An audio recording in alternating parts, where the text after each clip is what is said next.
Joining Carl this week is Mike Duffy, CEO of Yum Crunch, as they discuss the dangers of viral influencers, the shift in drone regulations that may change the speed of innovation, and why you can now order a Big Mac without an app. That's all ahead on this week's Digital Restaurant. Happy Monday. We're back. The Digital Restaurant is here. We had a couple of weeks off, but that was largely because we had to spend some time preparing for a very special episode. Got a good friend of mine here, Mike Duffy. And Mike, I think this is a first for me. I don't think I've ever been able to have an Emmy Award winner on the podcast. So I think that's something I see over your left shoulder there. Is that right? Have I got my award correct? Yeah, I properly staged it. I guess this is the art direction background of me. There you go. Very good. Well, lovely to have you with me, my friend. It's always a privilege to spend time with you. And we've got some really interesting stuff to cover this week. So if it's all right with you, why don't we get into it? And then we'll talk more about you and Yum Crunch towards the end. Sounds great. So glad to be here, Carl. Awesome. All right. Well, really interesting news. I think we'll kick it off with this one. You no longer need to have the app to buy a Big Mac. What's going on? What's McDonald's been in the news for? So I love this. This is when we talk about social commerce and we talk about the digital influence on restaurants, it's all about removing friction. And McDonald's has just launched a new web-based ordering channel at mcdonalds.com in partnership with DoorDash, and allows customers to order delivery without downloading an app or creating an account. I think this is going to be a big deal for McDonald's. I think it's a big deal for DoorDash, but it's not without its potential pitfalls. There's a lot of opinions in the restaurant world about DoorDash, the fees that it charges, the consumer experience. So when we get into this, I'm really interested to talk to you about sort of what we both feel are the potential downfalls of an arrangement like this, but of course the amazing upside. Yeah, it's a really interesting one, Mike, because I have this phrase in the second book about counting the clicks, and every step to get to the point where the transaction is done and the food is in process on its way to you is a potential step of inconvenience. And so I don't know about you. I don't know whether you're an Apple user or a Samsung, but I'm an iPhone user. And if I don't touch an app, I think within 30 days, Apple takes care of me by deleting it, or at least partially deleting it off my system.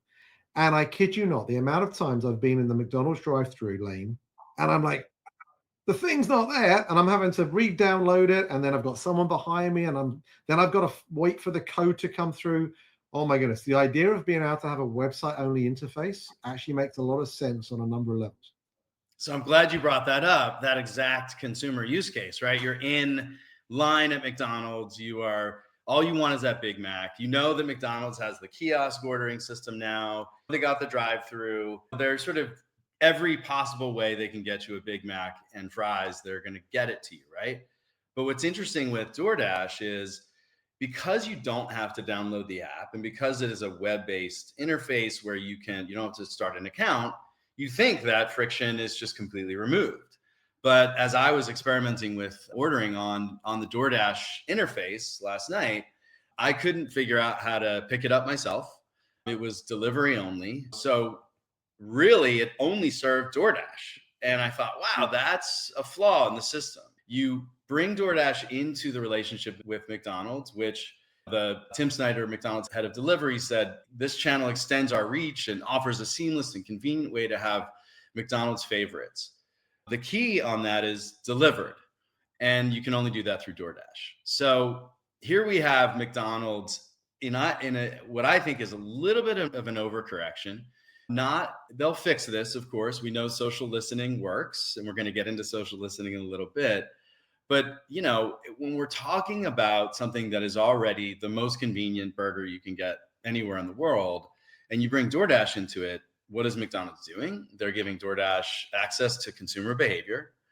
They're putting DoorDash between them and their consumer at a time when you just want a Big Mac. And so there's a lot of risks here. But my bet is that McDonald's and DoorDash, with their breadth of experience and the reach that they've got, they're going to figure this out. And I think it'll ultimately be a really good thing for consumers and really great for both DoorDash and McDonald's. Yeah, it'll be interesting. I wonder whether they've been able to cut a few percentage points off the commissions. And, the area for me that really stood out as a potential risk is actually about the delivery driver availability area. Today, if you were to order off the app, you can take advantage of not just the DoorDash fleet, but also the Uber Eats fleet. And I think what they're saying here is through the website orders, the ones that come through the www.mcdonalds.com channel, that's going to be ones where only DoorDash drivers are going to have access to it, which is fine in places like where we live, where there are plenty of DoorDash drivers around. But you go to some of the heartlands of where Uber Eats is perhaps more dominant or Grubhub is more dominant, maybe the actual McDonald's.com delivery will actually be slower than going through the app itself. And so that's the thing I'm going to be really interested in. In fact, as we get deeper into this in a relationship, maybe that's a test we should do one time where, I don't know, over in New York and seeing how much time it takes to order via the app relative to the website. Exactly. And Ian Borden, the CFO of McDonald's, says that US business in delivery is hitting all-time highs in the first and second quarter of this year, or hit all-time highs in first and second quarter of this year. So obviously they're doubling down on this. And the question is, does convenience outweigh the control that McDonald's is relinquishing to a third-party app? So it remains to be seen, but you and I both know we're going to hear from the consumers. They're going to be loud. They're going to be vocal. And I have a feeling McDonald's is going to adapt, adjust accordingly. All right. So as we step into the next story in the episode today, let's talk about Byte. And what's interesting here is that Yum Brands, the parent to Taco Bell, KFC, Pizza Hut, The Habit, Burger Grill, they just hit a huge digital milestone. In Q2, the earnings call on August 5th, the company announced system-wide digital sales surpassed $9 billion, with digital now making up 50% of total sales, which represents a 7% year-over-year increase. There's a driving force behind all of this. The driving force is Byte by Yum. This is the company's in-house AI-powered restaurant tech platform. I don't know that much about that tech platform, so I'm interested to hear more about it from you and dive in on this story. Yeah, it's a fascinating one. I'm grateful for you to outline some of the numbers there, quite honestly, because it is crazy when you think that digital now accounts, like you said, 57% of total sales, right? It just tells you the journey that these big brands are on. The more you can get to digital sales, the more you can get to that understanding of who your consumer is. And when you're seeing brands like KFC, their digital sales grew 22%, I think. And I think that's digital penetration, something like 60% now. Taco Bell, 41% of orders are now digital. It just shows you the fact that more and more consumers are heading in the direction of wanting to order through digital interfaces. And that's super encouraging because this is not a small company. They've got 61,000 restaurants across 155 countries. And therefore, perhaps no surprise that they've chosen to invest in the core technology that's really helped them see this level of explosion when it comes to digital sales. So if you have been in a cave for the last couple of years, when I've touched on Byte in the past, Byte by Yum is an in-house AI-driven SaaS platform. It was launched in February of this year, but it's been in creation for over 5 years. I was on a panel at Food on Demand speaking with Shiv Adhyapan, and Shiv was there from the very beginning. And you hear about that journey of starting to try and get leadership aligned to the idea of what this thing was back then, 5 years ago. It just shows you that this really is about having the right leaders with the right vision and then putting it into motion. So what does it do? Well, it integrates online, mobile ordering, point of sale, kitchen, delivery orchestration, menu, inventory, labor tools, team member dashboards, end-to-end restaurant infrastructure. And it's, of course, being built from the ground up. So it isn't just live, it's actually being widely adopted. The article that we saw on this particular one says that now more than 25,000 restaurants globally are using one element or more of the Byte platform. And I think Taco Bell is probably leading the adoption curve because, as we know, the company is largely a franchise organization. So you have to get those franchisees on board and to really make a case as to why this thing has an ROI attributed to it. So Yum's tech economy stretches beyond the logistics. It's radically transforming their marketing capabilities as well. Supposedly, in 2025 alone, Yum has dispatched over 200 million AI-generated communications. And get this, Mike, they've delivered up to 5 times more incremental sales compared to traditional channels, right? So their outgoing CEO, David Gibbs, says, rightly, I think, this isn't just marketing evolution, it's revolution. And when you hear those kind of numbers, you can understand why he's not using hyperbole there. That seems very true. It isn't just a marketing engine. It's a decision-making ally as well. There's this thing called Byte Coach, which is a component of the Byte platform, which provides AI-powered operational insights to over 30,000 restaurants. And it's really giving the managers real-time guest feedback or dynamic information. Sometimes this is aggregated from social or delivery platforms, and that's helping them maybe adjust routines or operations, or maybe later tweak the menu or labor shifts, maybe service processes. And it's all, of course, aimed at improving day-to-day restaurant performance. Their incoming CEO, a guy called Chris Turner, says it takes the guesswork out of running the restaurant. And being the former CFO, I suspect that is quite warming to his heart. The other side of this, going to what we were just talking about with DoorDash, Yum is also using this Byte Connect platform to help them tackle third-party delivery inefficiencies. And that's where their AI integrated menu, their order synchronization platform, because it's been built in-house, is dramatically reducing costs, and it's enabling them to do things which would otherwise have taken like maybe 9 months of time to develop, down to just 3. So it's focused on streamlining things like order accuracy or lowering, cancellation rates, and ultimately giving these franchisees better economics than using outsourced alternatives or various different SaaS platforms off the shelf. And then the last thing, we talked about this in the podcast a few months ago, but voice AI, right? They've got this partnership with NVIDIA. They've got, I think now 600 restaurants where they're using this voice AI, and it's outperforming, according to them, all industry benchmarks, where the voice interface is enhancing ordering, of course, the drive-through, also over the phone. And it's got really good speech recognition and context-aware interaction. So a lot of that, of course, was the hype last year around how voice AI was coming to the drive-through. But the thing for me about NVIDIA, which is interesting, is it's all about bringing that level of edge compute to the restaurant location. Because as we get deeper and deeper into this world of AI, the closer you are to the compute, the greater capacity you have of compute, the more it's going to be able to handle. So really interesting place. What's clear from Yum's results is they're not just layering AI on top of existing processes, they're rebuilding the entire engine from the inside out. And by owning Byte and its full stack of capabilities, they're tying together marketing, operations, delivery, customer experience into this one coordinated system.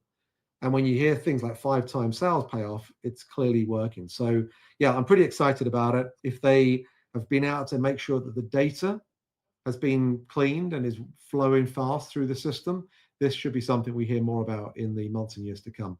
What's your take on it? I mean, this is just another example of how there's no such thing as a sort of single faceted company anymore. You've got Yum Brands, which is of course known for all their QSRs and their food experiences, but they're really becoming a technology company.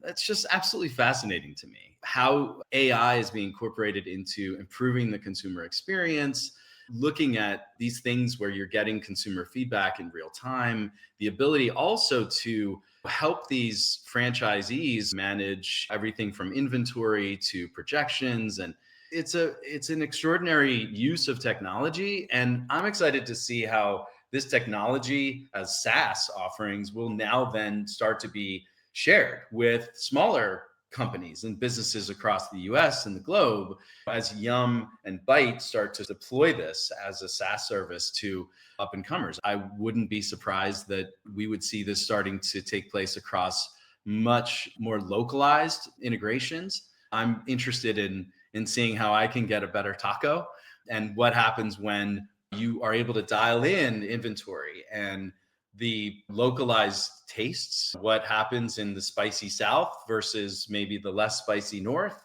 what happens when you're going for richer food in the Midwest versus more like coastal offerings out here in Los Angeles or on the West Coast. These are the kinds of takeaways that technology like this can quickly deploy into those franchises. And we're going to see menus evolving rapidly based on this kind of consumer feedback. It's really cool. Yeah, I'm glad you mentioned that because it actually ties into our next question, because KFC have been in the news and they have been doing this thing called social listening. You mentioned this earlier.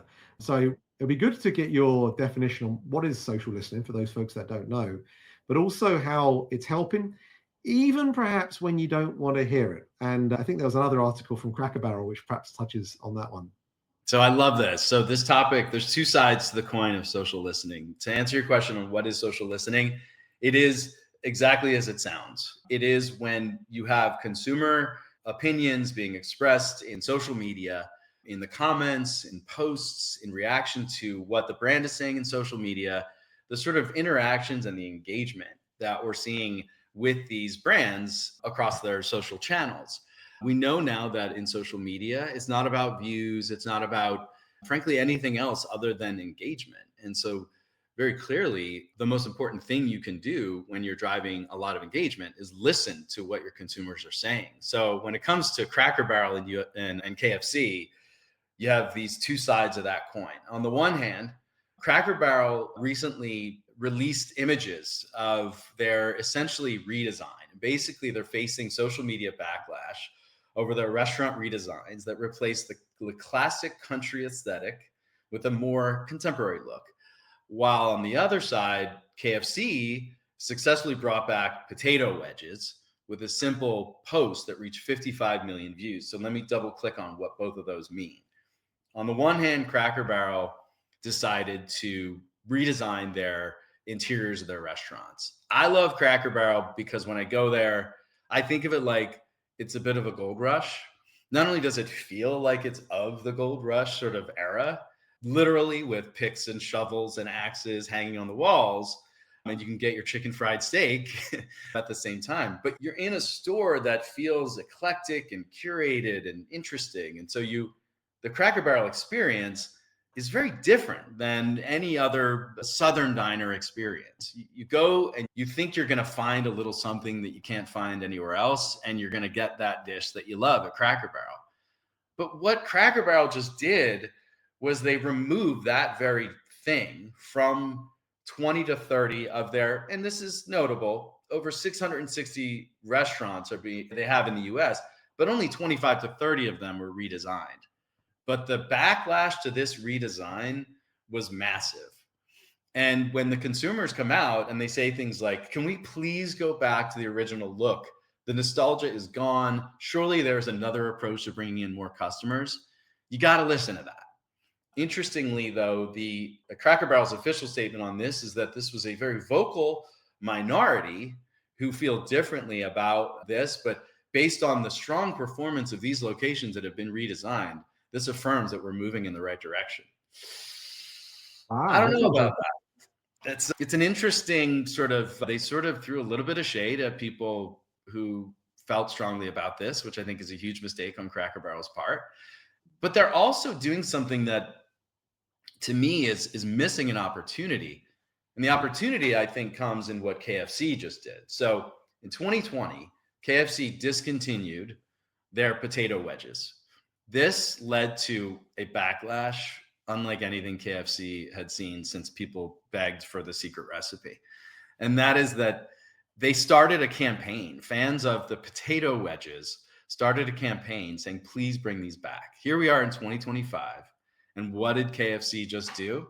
With one single Twitter post, they announced that they are bringing back the potato wedge. And this post is amazing. It has 2 words and has a picture of a potato wedge. And those words are, here, damn. To me, this is a perfect social media post, right? 2 words say, okay, we heard you.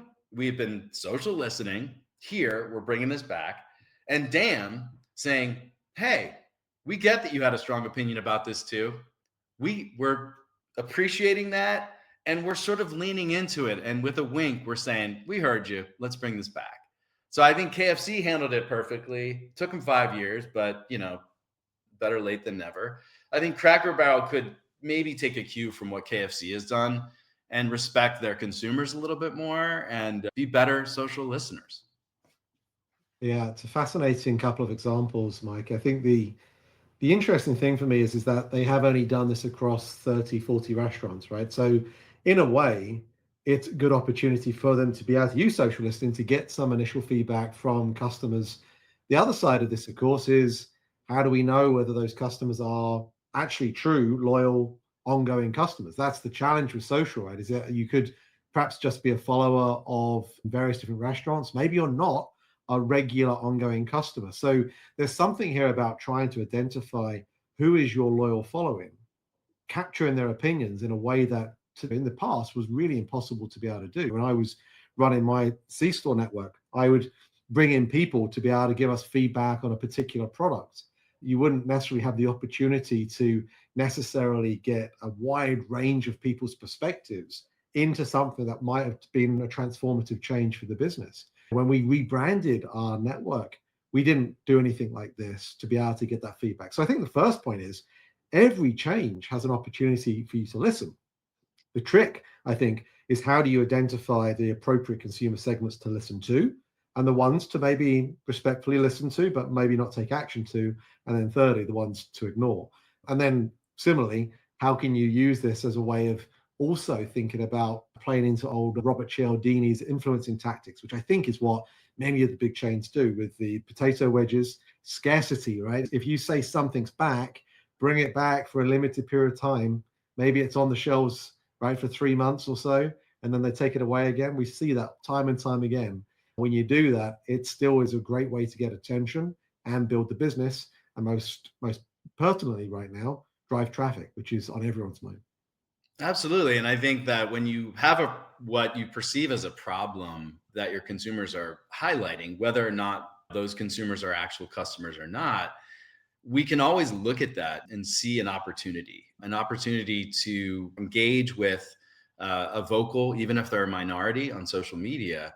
But ultimately, it's about sort of making sure that the brand has a brand voice and a brand identity. And social media allows that to be amplified. Whatever that brand voice is and whatever that identity is, it can be amplified in social media. What's interesting about what KFC's post did was, first of all, 55 million organic views in 48 hours once they announced that it was coming back.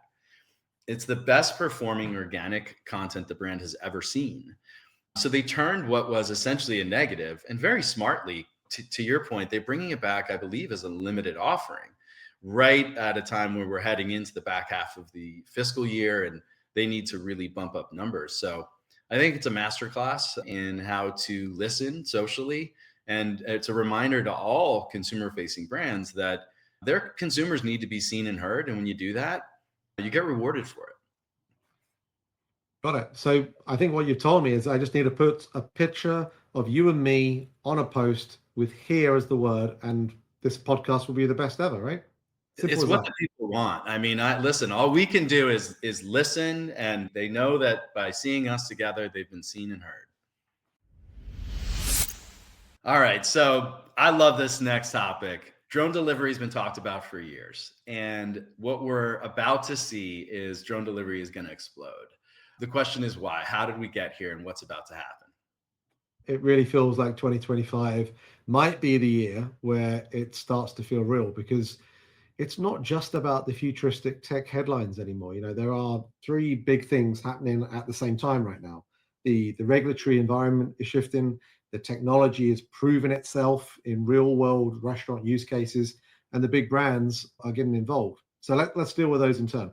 The regulatory side, because in many ways, that's been the biggest break on progress in the US. And what's happened in recent weeks is the FAA has proposed new rules that would allow beyond line of sight flights without requiring a visual observer on the ground. That might sound like a small tweak, but it's actually quite large, right? When you think that a pilot literally has to be able to see the drone for it to operate legally in most cases, and now you can remove that requirement, suddenly you unlock the ability to run routes across towns, through neighborhoods, and into major metro areas if you so wish. And companies like Wing, Amazon, Zipline, they're lining up to take advantage of this in cities like Atlanta, Houston, and Charlotte, who have already been flagged as prime expansion markets. But what's interesting is that we're already starting to see meaningful deployments even before those new rules take effect. So also in the last week, Texas, I think this is happening. Go-To Foods, which is the company behind Schlotzsky's, Cinnabon, Jamba, and other brands, they've basically launched drone delivery with DoorDash and Wing in Frisco, Fort Worth, and Plano. And it's not just about the one brand novelty. The idea of this multi-brand delivery from the same hub, promises to allow us to maybe get to customers within 20 minutes. Now you're able to service the entire family through a really interesting way of delivery. In 20 minutes, that's faster than most car-based delivery windows. And it's being executed at scale in real neighborhoods and not just test sites. Meanwhile, also on the ground, robots are quietly carving out their own place in the delivery landscape. You've got Servo Robotics, who's partnered with Little Caesars and Uber Eats in places like where we are in LA, deploying sidewalk robots that can carry a serious payload, right? These things can carry something like 4 16-inch pizzas plus wings, bread, and maybe drinks, right? They're basically targeting 2,000 robots on the streets by the end of next year. And those aren't gimmicky prototypes. They're fulfilling real customer orders, and they're designed to integrate seamlessly into those existing delivery platforms. But here's the thing, if we zoom out globally, you realize that the US is still catching up. There was a chapter in our first book called The Maturity of Markets, if you recall. And it was talking about when we looked out east and we talked to China and companies like Meituan. And when we now talk about that in the context of drone delivery, Meituan has normalized drone delivery. It's not just home to doorstep, it's delivering to kiosks in public spaces like parks, where customers swing by to collect their meals on the way home. It's embedded into the customer experience, not really treated as a novelty. And I think that's the gap we still have to close here in the US. And we should be clear, there are still some big limitations here in the US, right? Firstly, there's the FAA changes, which are still only proposals. So most operators still need case-by-case waivers for long-range flights. Second, the payloads are small. So many drones today carry between 2 and 5 pounds. And that's fine for maybe a couple of burgers and fries or even a medium pizza. So you and I might be all right. But if we're going to feed the entire family with drinks, you're probably not getting it in a single run. And then third, they're still weather sensitive, right? Wind, rain, extreme heat, they can all ground operations. And the fact that the per delivery economics aren't proven at mass scale and community concerns over noise and privacy are real, you can see why we're still perhaps in the early innings of change here. But the key takeaway is that the stars are starting to align here. The regulatory bottlenecks are starting to loosen. The technology is scaling beyond pilots, and restaurants now are wanting to partner with the tech companies to make this real. So we're not going to see drones and robots replace all traditional delivery next year. I don't think we ever will. But for operators, the smart move is to start figuring out your integration strategy now, because when this shift happens, and it will, it's going to happen faster than most in the industry are ready for. For me, this is almost like thinking about, Ghost Kitchens 3.0, where you have a purpose-built dispatch center that combines automated production lines with a dedicated drone launch infrastructure. Orders flow in, food is assembled by a mix of human and automated prep, and each item is packed into a drone-compatible container the second it's ready. And then from there, it moves straight out onto a launch pad or conveyor system that basically loads drones in sequence. The drones perhaps could be managed by a centralized system. I almost think like an air traffic control for a swarm of 20, 50, 100 craft, each launching, routing, and returning on a tight timetable. And then, of course, they have the recharging element of the batteries being swapped out. And so when you think about it through that context, maybe operators then could start to see how the economics would finally tip. If you can consolidate production, batch orders, run multiple drones, have a hub that allows them to be able to leave and come back easily, you can start to see that alongside the regulations to even fly the things, that maybe there's something here. So yeah, I'm excited by it. And I think certainly 2, 3, 4 years from now, we're going to see this maybe hovering over our heads a little bit more often than we could have even believed a year or two back. I'm so excited about it too. And this is what I love about digital restaurant podcasts is you're prognosticating, you're looking at the trends, and you're pulling out the sort of the learnings and the insights that can be applied to how to run a successful restaurant business. And in this case, I'm going to take a little bit of a left turn here because this whole drone thing cracks me up. I'm a Star Wars kid, right? I grew up, on George Lucas's Star Wars. And when I see these drones and I see these little R2-D2 units on the sidewalks, It's everything that George Lucas saw back then is coming real. Here we are. We joke about what the future of Back to the Future looked like and how it didn't, the 2015 or whatever the year was that we went into the future on in those movies didn't look anything like our actual 2015. Here we are in 2025, and we have robots delivering food. We have robots picking us up and dropping us off and talking to us. We have robots flying around delivering chicken wings and burgers and pizza. So we're there. And as these restaurants start to embrace this, I think it's going to be a real game changer for them, because at the end of the day, consumers just want great food, and the restaurants want to get their food into the hands of consumers as fast as possible, because it needs to be fresh, it needs to be delicious, and that surprise and delight needs to be extended into every consumer experience. The question is, will robots remove what I refer to as the surprise and disgust that sometimes happens when a delivery shows up and it's cold, or it's dropped off at the wrong door, or whatever it is? If Waymo, which is the autonomous cars here in Los Angeles and in some cities across the US, is any indication, I think Waymo drivers are better than human drivers. I'll ride behind a Waymo in Los Angeles traffic, and I'll follow what the Waymo is doing, because it's a better driver than I am, and it's a better driver than the people driving around me. So I think if that's any indication, we're going to see the mass adoption of drone delivery and these little robots that crack me up when they run into each other on the sidewalk and they don't know which way to go. Yeah, well said. I think the other angle on a lot of this is all around just this ability for us to look at the value equation of delivery.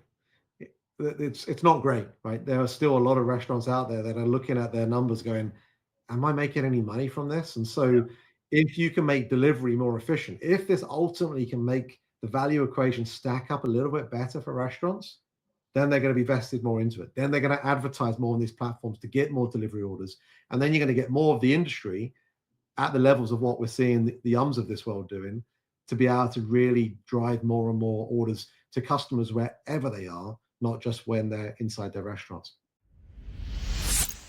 All right, let's get up to the last question, Mike. This one's really close to home for you, and I'm really glad you were able to find a couple of articles that could help us dive into this a little bit, because I've always talked a lot about the likes of Pinky Cole and the way in which she was able to drive Slutty Vegan to levels I think had never been seen before for a chain of that size.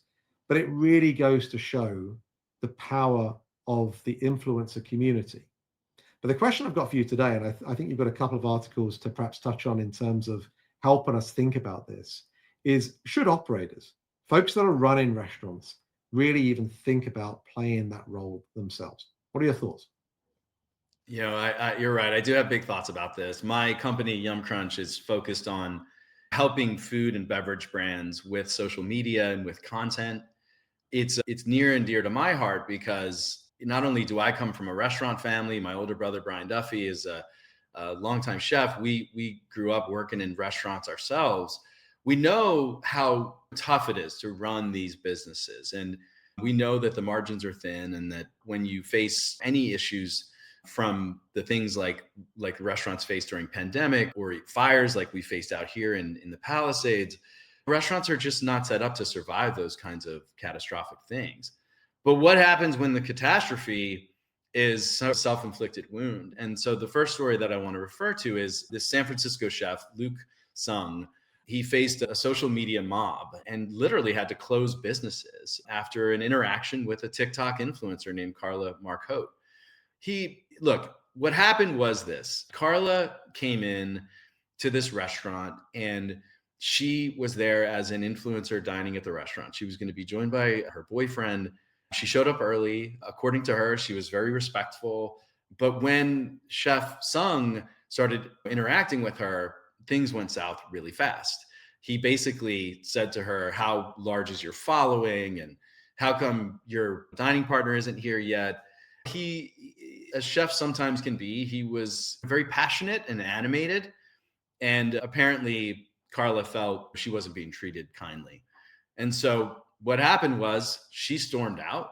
As she walked out, she said there's going to be consequences. And she later posted a video as she's walking out where she's crying. And she said she was treated horribly and the restaurant world is really small and there should be consequences here. And sure enough, the backlash began. Thousands and thousands of people started commenting. They started talking about this chef as if he's a guy who needs to be canceled. And since then, he's actually separated from the two restaurants that he was working at. One of them actually closed. So it's the sort of the worst case scenario. And in fact, Chef Sung said that he couldn't imagine anything being worse than what just happened. Obviously, he learned a really hard lesson here. And the lesson is, be kind. You don't know who has a large following. And even if you don't have a large following, if you have a following at all, you're going to have an audience who's going to be paying attention to you. And when you have a bad experience that you talk about to your following, they're going to rally. What's interesting is this influencer, Carla, gained almost 460,000 followers from this incident. She had about 15,000 followers before, and now she's at over 473,000. The video that she posted was liked by 4.7 million people. So it was a legitimate sort of viral moment. But the victim of this is at least two restaurants and a chef's career. Did he deserve it? I don't think so. I don't know this guy. I know he made a mistake, but this is the sort of risk that you take when you are engaging with influencers. But the question is, should you be an influencer as a chef, or should your restaurant have a voice in social media? And the answer is yes, it should, because when you look at the outsized results, 74% of diners choose where to eat based on social media. 22% return because of it. 82% of US restaurants are using social media marketing as their primary growth strategy. And then when you look at the restaurant industry as a whole, it's a $1.5 trillion industry with social media really driving discovery and loyalty. I found this to be really interesting. A 1-star increase on Yelp, on a Yelp rating, equals 9% in revenue increases. So social drives real business impact.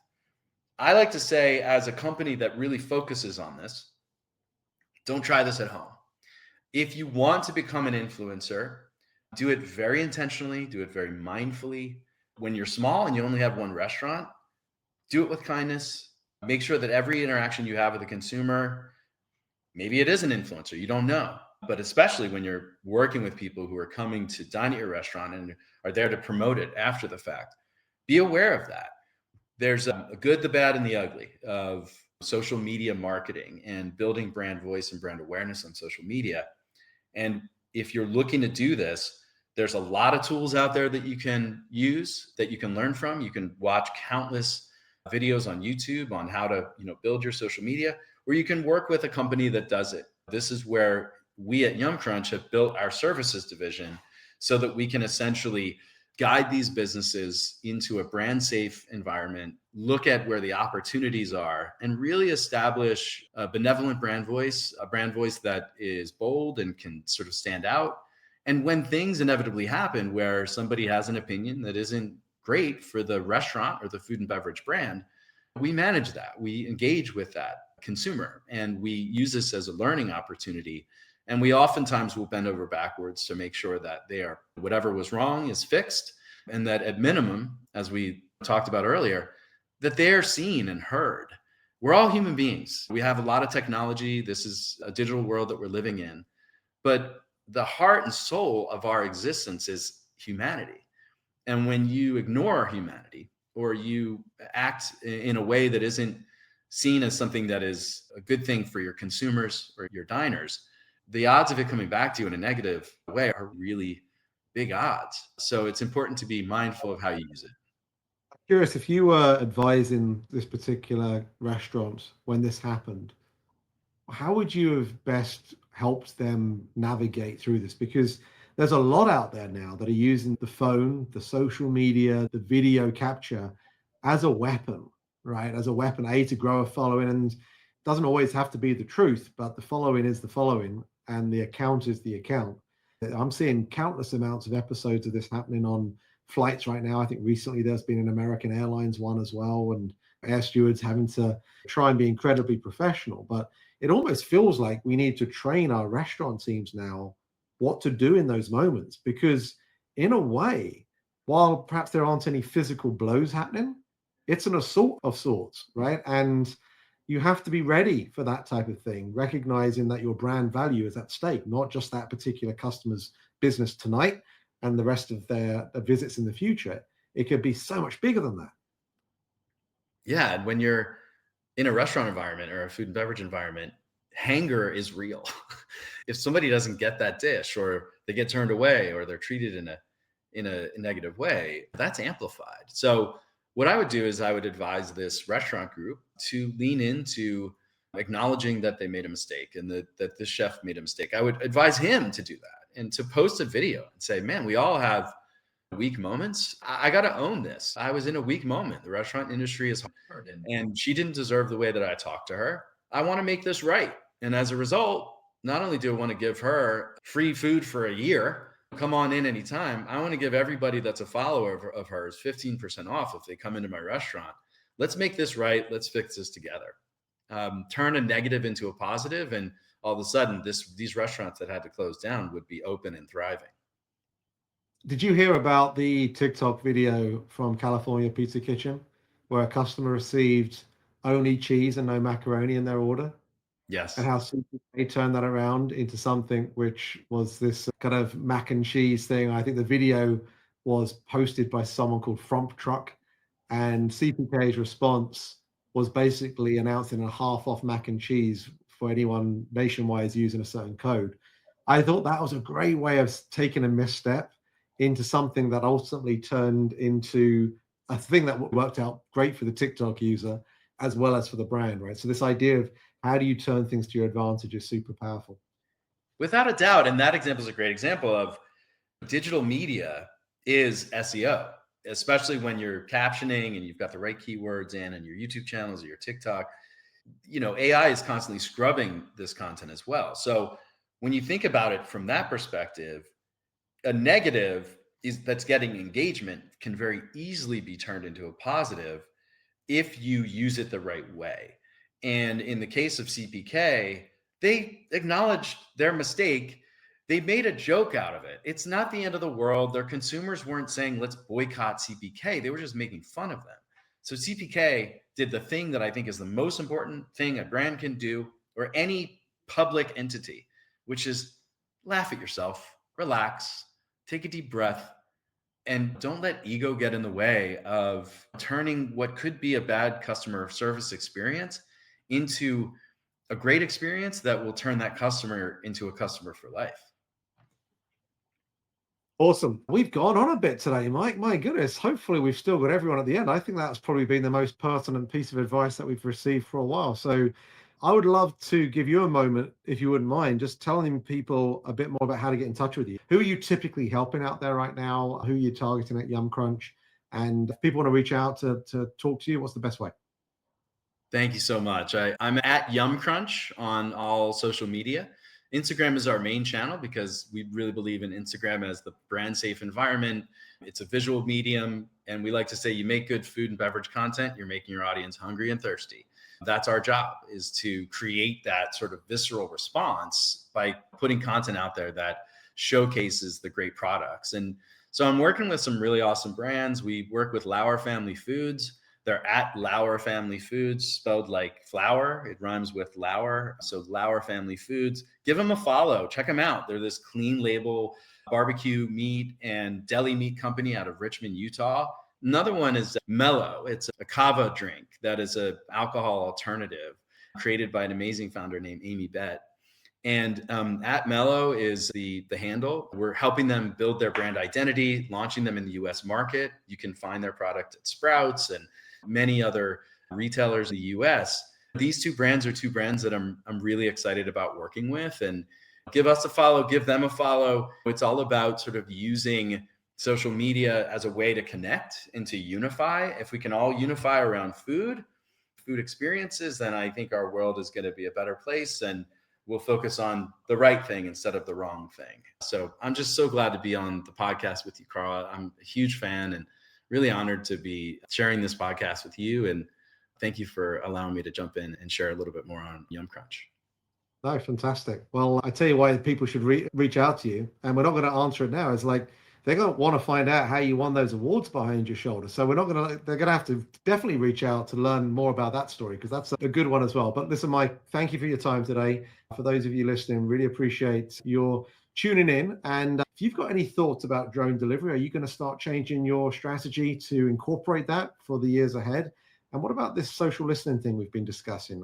How about changing your approach there or doing more of it? What areas do you think you need to be tuning into to be able to really understand what your guest is thinking and sometimes typing about your restaurant? But until next time, thanks for listening.